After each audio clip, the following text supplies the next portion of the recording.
And the connection on the easy-o-meter was right at about a 2, maybe even could have been a 1. And the connection between Gorillaz and ABC's How to Be a Zillionaire is that the band is depicted as cartoon characters. So there you go. Enjoy the show.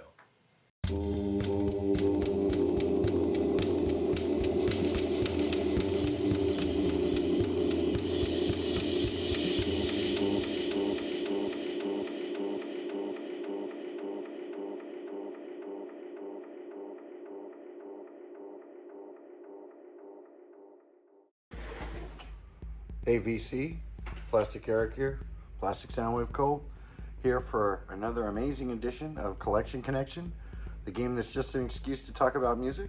It's a game that I play with my brother Bryce, and actually now we actually play it with each other against you lot. And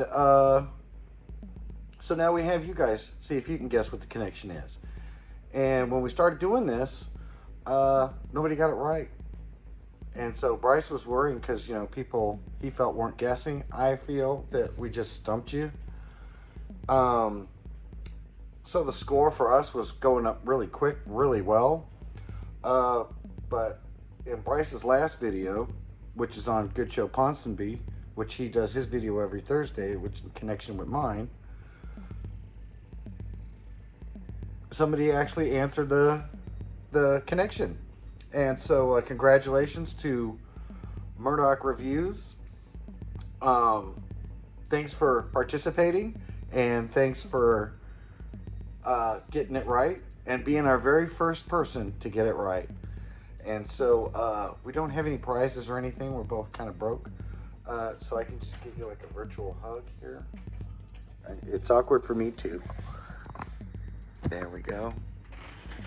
So yeah, it's a game that I play with my brother Bryce over on Good Show Ponsonby. He does his every Thursday, which is a connection to my album that I showed, which I do every Monday, which I base on the connection of his last showing. So now that we got that all out of the way, let's get into it. So the last album that my brother showed was ABC's How to Be a Zillionaire. Love that album. I'm not that much into Lexicon of Love, and I've heard a little bit of Alphabet City, and it was all right. Don't know that much about the second one, but I love How to Be a Zillionaire. That was a big part of my teenage years. I love all the songs on there. 15 Story Halo is my personal favorite. I like the electronic big band sound that they create on that song. Be Near Me was an okay song, but we used to play it all the time at school dances when it came out. Surprisingly, once they played A to Z, which has that one line from Eden, which is a little controversial. Fantastic album. Even though I think in all reality, two of the members did all the work, and then the other two just did some spoken word and some backing vocals, really. Even though the girl who plays Eden was originally supposed to be the lead singer for ABC, but she chickened out, I guess, at the last minute, and so wasn't in the band for the first one, but was brought back in for this particular album. And then David Uritu, he basically just does the spoken word on it. And so it was fairly easy of a connection to make, for me at least. I think it's fairly obvious. I don't know how Bryce would rate this one. You'd have to know a little bit about both bands. I would give it a 5 or a 6 out of 10 on difficulty.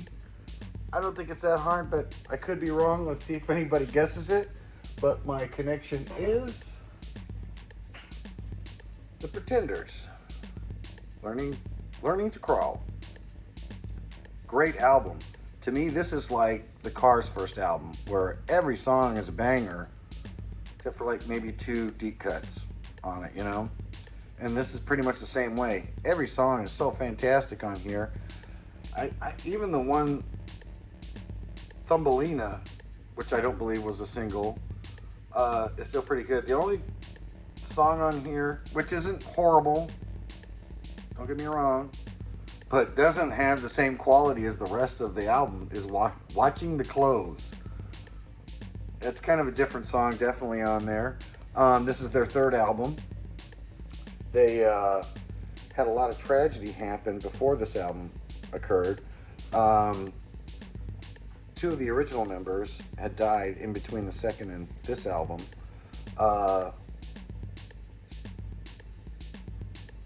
Unfortunately, both of them due to overdose, and so they were replaced by this guy and this guy. And I think this guy is Robbie McIntosh, and I believe this guy is Malcolm Foster, but I'm not positive. Malcolm Foster goes on after this band. I think he goes into Simple Minds. Robbie McIntosh becomes a big time session player and plays with a lot of different musicians after playing in the Pretenders. And I always thought it was interesting how, I don't know how well you can see in this picture, but Martin Chapman, the drummer, and Chrissy Hines, and unlike the connection that you might think it is, it's not that there's two girls in both bands. It's not that there's four people in both bands, so that's not the connection. But Chrissy Hines from Detroit,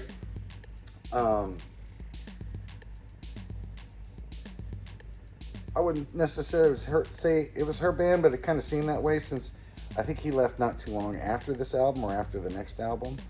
But with the passing of their other members of their band, I find it interesting how Chrissy Hines is looking into the camera, Martin Chambers is looking into the camera, but the two new guys are looking elsewhere. They're not looking into the camera.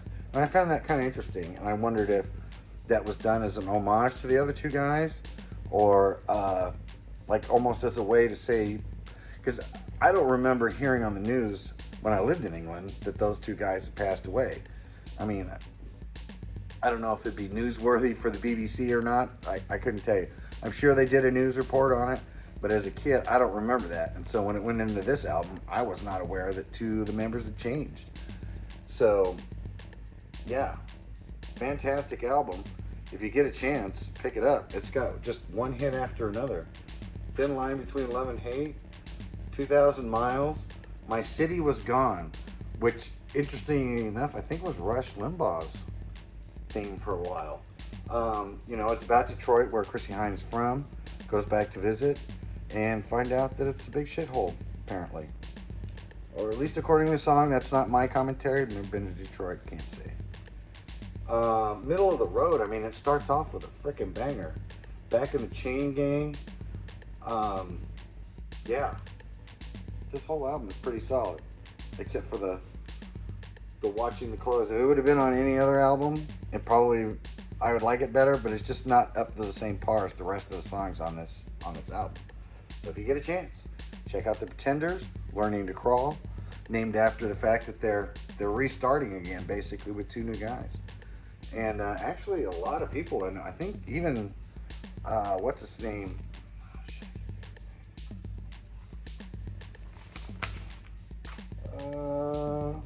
Paul Carrack is on this one. So he helped him out with this. You might remember him more than anything else from like Micah the Mechanics. But either way, I think I've given you enough clues, enough distractions to make you think you might know what the connection is. And if you do, make sure you tell me.